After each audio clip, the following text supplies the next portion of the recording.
Good morning, everyone. Very good to see all of you. I'm Yi-Shan. I'm working on this Sheila project with Professor Dragan Gasevic.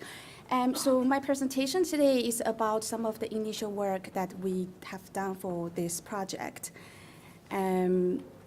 And what I'm going to cover today, what I'm hoping to cover, includes the background, methodology results, and 6 identified challenges that we have found in this process of literature review, and also a review of learning analytics policies and how they sort of responded to the challenges that we identified, and then a conclusion. I am quite an ambitious person, so I tend to prepare more slides than I could ever finish. So I apologize that I will probably have to skip some of the slides, but you're more than welcome to ask me questions later on. The background is that the ultimate goal of Sheila project is to push a long-term policy agenda. So before that, we are trying to develop a policy development framework. So working back, we decided that the first thing we had to do was to understand the state of learning analytics among higher education institutions. So we wanted to know the current adoption of learning analytics, the challenges that institutions faced, and existing policies in the field, and also any gaps that we should try to address. There were 2 stages of our bibliographic research. The first part was an automatic search, and then the second part was a snowball research. We used very simple keywords, just learning analytics and policies, to look for relevant literature in from these resources where we think are most likely to host studies about learning analytics. And afterwards, we follow up the list of references in each study. And the topics that we were interested includes ethics and privacy, policies, institutional strategies, institutional readiness and capacities in learning analytics. And we also included some studies about academic analytics, as long as it made 2 conditions. First of all, it was, we think, one of our interested topics. Secondly, the insights that we gained from that study was applicable to discussions of learning analytics. So this whole process ended in July 2016, and we retrieved 71 pieces of literature falling under the following categories. And I would like to say a little bit more about learning analytics policies. We were aware that those resources that we have tried to look for studies weren't really like normal places to host the policies. So we then use Google search engine to look for learning analytics and policies. And we also manually follow up individual case that has been investigated in existing literature. So in the first process of the previous bibliographic research, we retrieved the 4 policies. And then in this stage, we retrieved another 4 policies. And it was not our intention to contact institutions directly to ask for policies, because that wasn't our primary data collection, and that was just purely a literature review background research. And we got some interesting figures here. So we found that the studies of our interested topics seem to grow a lot since 2014. There's a significant growth there. And in terms of the types of studies carried out, the topics of ethics and privacy are predominantly theoretical studies, whilst studies about institutional readiness, capacities, and strategies are it's more equally distributed between these 2 types of studies. And I would also like to point out that among the 16 empirical studies, 15 of them were published as reports rather than as peer-reviewed journal articles. And I'll come back to that point a bit later. And in terms of places where these studies were carried out, USA had the most empirical studies that have been carried out. And of course, some of the studies have included more than one place. And we try to evaluate these studies by the rigor.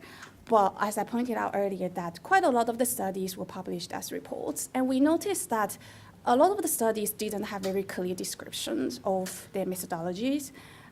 So we were not able to use a very strict criteria to evaluate these studies by like highly rigorous, medium, or low rigorous. Just use a very good way, yes or no. And we particularly look at the study design, sampling process, data collection, and data analysis. And this is just a very short simple count of these, how much each of the studies has reached, has got points from this evaluation process. But to be honest, we really didn't have the heart to exclude any study at the time because we really didn't have a very big number of studies to begin with.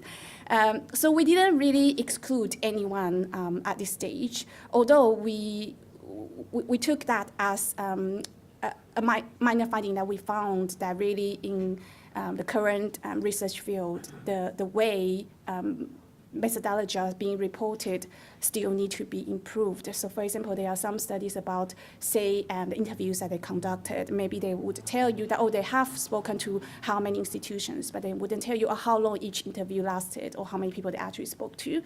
So that's one thing we noticed. Although we did exclude 2 studies at the end because they were relatively in lower relevance to our interested topics. And then we included 8 policies. 4 of them come from support organizations and research consortiums, include JISC, LACE, LIAS, Box, and the UK National Union of Students.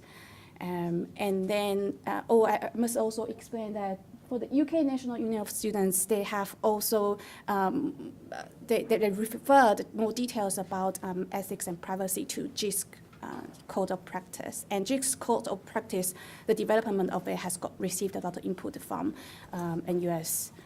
And we also retrieved the 4 policies from institutions, including Nottingham Trent in the UK, the Open University in the UK, Charles Sturt University in Australia, and the University of Sydney in Australia.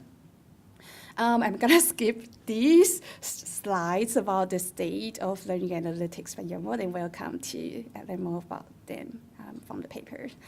So we identified 6 challenges in the adoption of learning analytics from the 23 empirical studies, including leadership, equal engagement, pedagogical approaches, analytics skills, training, evidence of impact, and learning analytics policies. So in terms of the 3 studies that were conducted by EDUCAUSE in the States, they found that there was the lack of evidence analytics-based projections and proactive responses to analytics since 2012. And they identified that leadership was associated with the maturity of analytics. And in their 2016 study, they continued to see the lack of support from key leadership.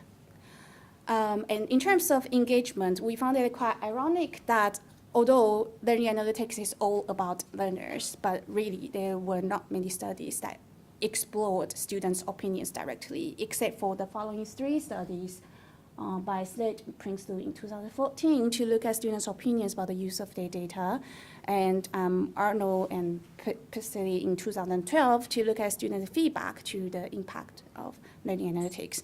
And the last one by Dressler and Greller in 2016 to look at the level of understanding and expectations towards learning analytics among various stakeholders. So it was their intention to include students in their survey, although they acknowledged that there was an uneven distribution and therefore quite a low return rate from students.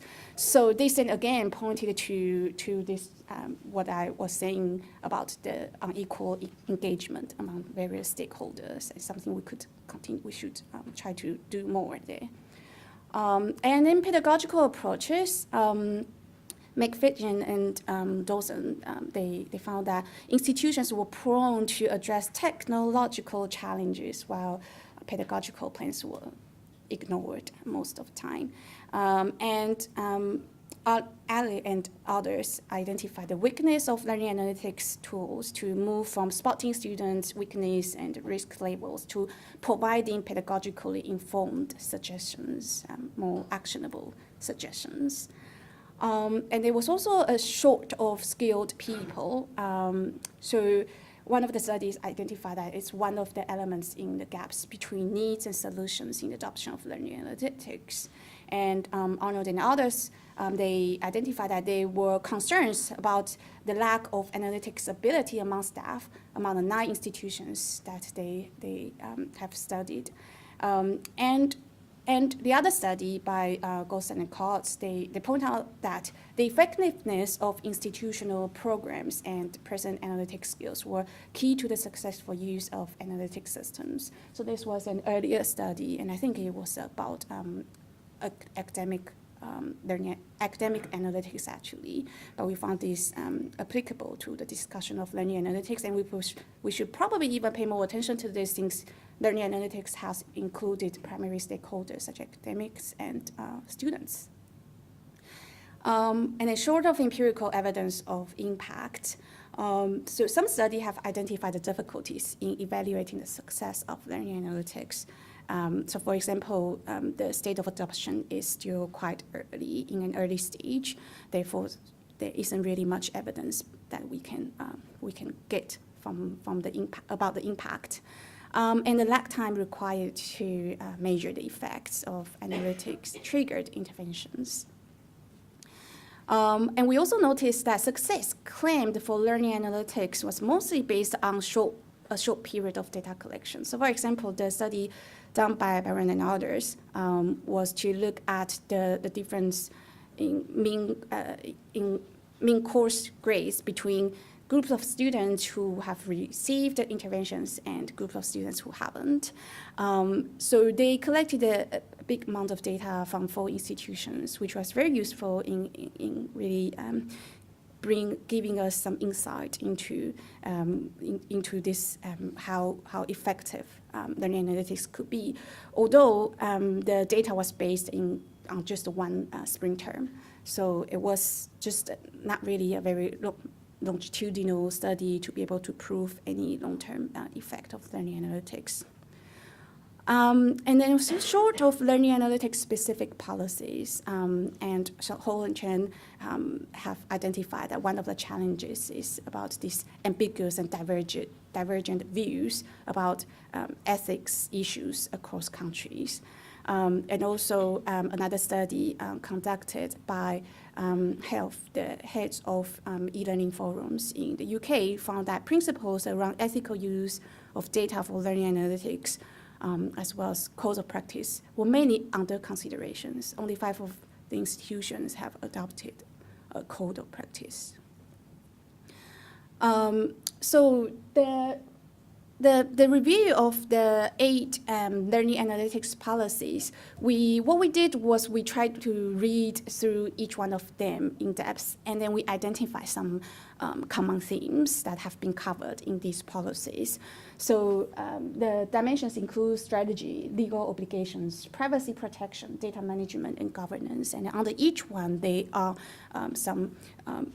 they have included various aspects, and then we use this then to code each policy. So in the paper, these policies have been presented under these aspects, and to see how they perhaps take the same action towards each, or that how it varies between among institutions. So the features of the policies, the GISC's code of practice seems to emphasize on the effectiveness of learning analytics. So there are detailed suggestions for the methods that should be adopted to make sure that learning analytics will be effective. And the LACE policy focus on dealing issues of privacy and ethics.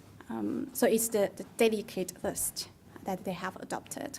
And Leon's box focuses on balancing individual privacy and benefits use of data when developing technological projects. And the National Union of Students in the UK, they state their beliefs about the proper practice of learning analytics and where they stand to defend students' rights. As for the four policies from institutions, NTU, the policy focuses on the use of the student dashboard. So it's more about the methodologies that have been adopted. And an open university, they details the scope and oversight on the ethical use of data, in addition to the policy statement of 8 principles. Charles Sturt University, they have stated 7 principles, and it also gave a list of commitments to show you how each of these principles should look like in practice. And University of Sydney, they have 8 principles, and this policy is actually the shortest among all that we managed to retrieve. It doesn't contain any long policy paper. It's just a list of principles on their website, although it has covered quite comprehensively of the following topics: the purpose, the process, obligations, responsibilities, rights of studies, and implications of learning analytics to students. Right. So the main goal is to enhance learning and teaching among all these institutions. But in US, they specifically state that learning analytics should support student and teacher partnership, whereas NTU says it should enable rather than replace dialogues with students. And the CSU says should enable personalized management of the relationship between the university and its students and employees. Whereas the OU policy says that it should inform institutional strategies and drive interventions for the development of personalized learning paths. And we found one interesting contrast between the CSU policy and OU policy in terms of institutional obligations. It seems like the CSU policy is more liberal there. They say that the data generated by learning and teaching systems do not impose an obligation for the institution to act upon. Whereas the OU policy says that the university has the responsibility to act upon it. Okay, I'm gonna skip this one.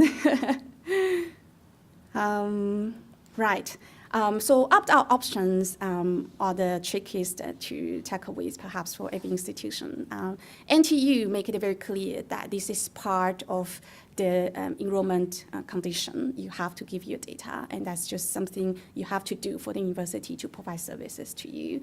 Whereas OU and CSU say that students can amend their consent, although it was not clear to us whether they can amend their agreement to existing data that they agreed to give consent to, or to a new set of data. So back to the discussions about those challenges. We found that the fact that only 4 institutional policies were retrieved could indicate some possible scenarios. If it's not that our method was completely a failure, it could be that most institutions, they implement learning analytics without formalized guidelines or regulations designed specifically for their institutions regarding the use of learning analytics, or that they just didn't publish it. And that higher education institutions are relatively in the early stage of adoption, and therefore it's not available yet. And communications between stakeholders, we noticed that there's a top-down communication strategy, but there isn't really much about putting a two-way communication channels for both positive and negative feedback exchange among different stakeholders. And pedagogical-based approaches, we didn't see any information about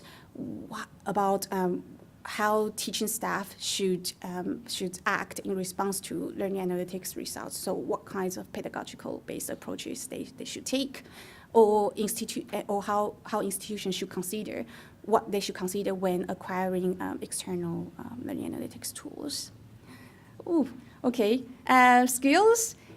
So we noticed that skills are all, students are expected to be actively engaged with learning analytics activities, but the OU policy was the only one that has promised to develop skills required for learning analytics across the organizations.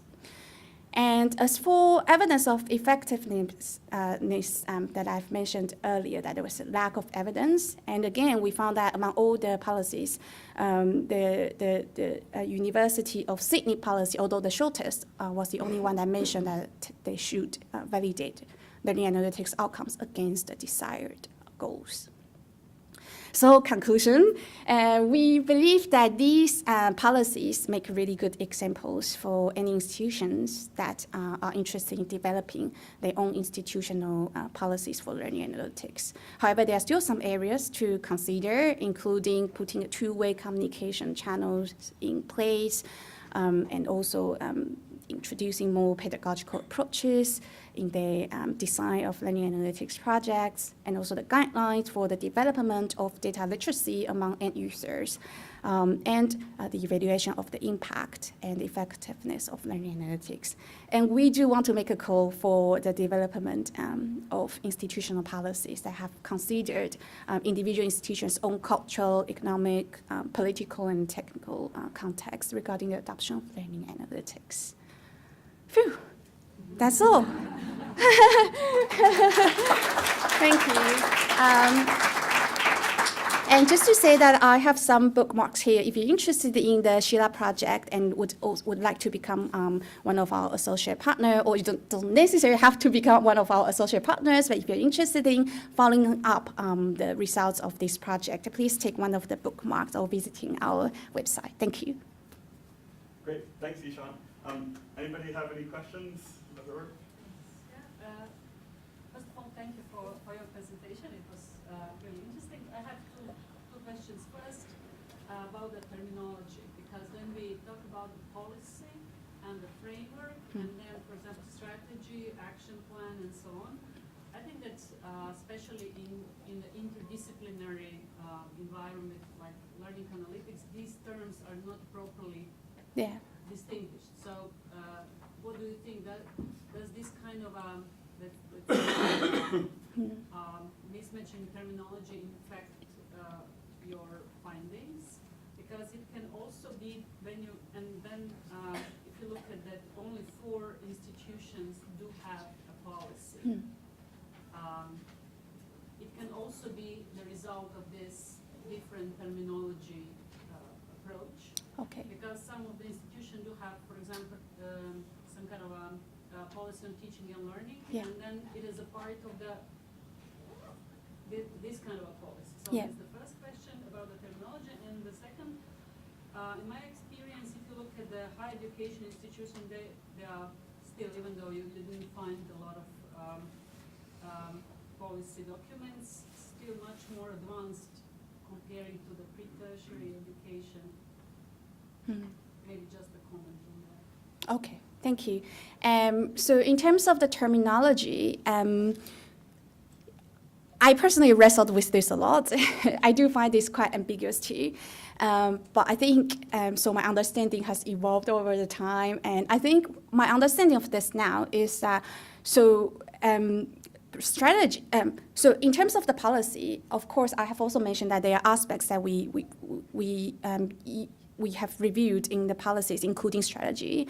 But I would say that it's more about like the principles of strategy that you should consider. For example, you should always set a goal, make it clear what you set out to achieve, and therefore whatever projects you design, you should always follow this main goal, which is to improve learning or teaching. So that's my understanding of how strategy.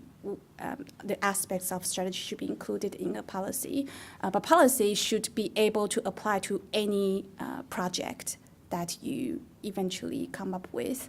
As for the framework of policy, to be honest, even Dragan hasn't got a very clear idea what the framework will look like, but we are hoping that it will look like a toolkit that we may be able to even provide some case studies from the institutions that we have spoken to.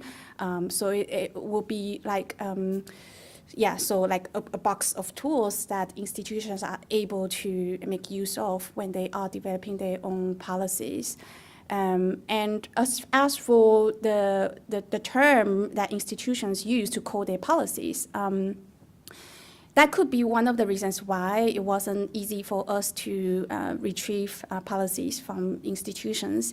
And you are right that actually from our interviews with institutions, including your own institution, that quite a lot of institutions that have implemented learning analytics, institutional learning analytics project, usually would implement those projects under their wider university strategy for either its digitalization strategy or learning and teaching strategy.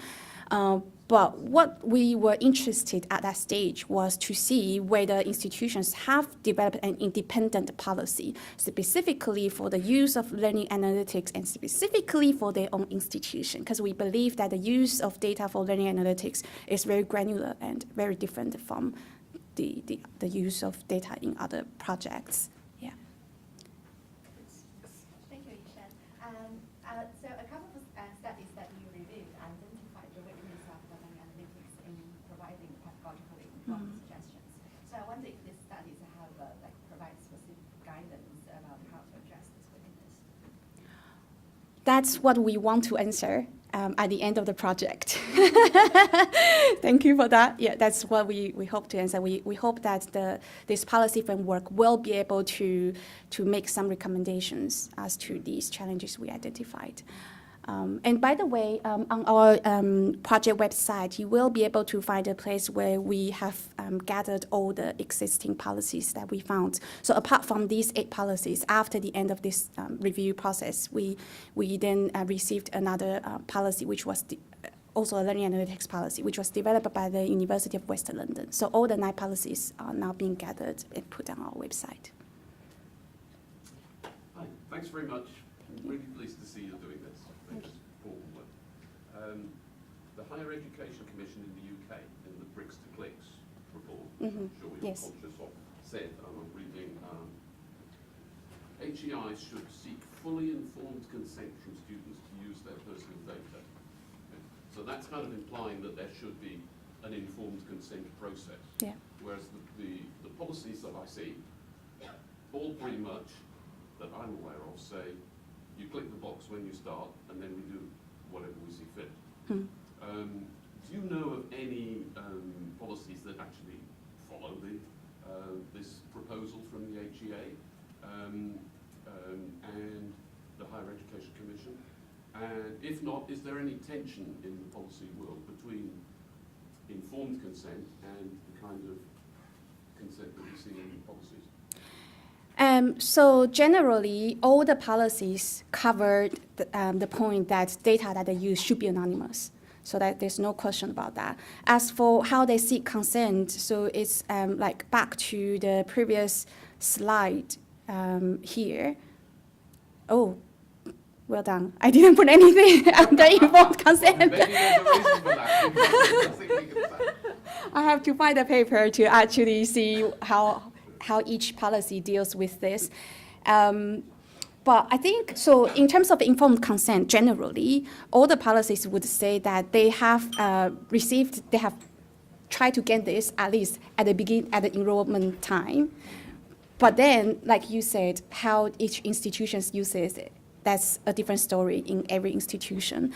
But then again, from our experience of interviews with institutional leaders across 16 countries, 51 institutions, there is this awareness of the new general European data protection law gonna come in place and gonna make the process transparent, force institutions to make the process transparent. So everyone is now nervous about this, and not everyone has the capacity to do it because the systems may not allow so.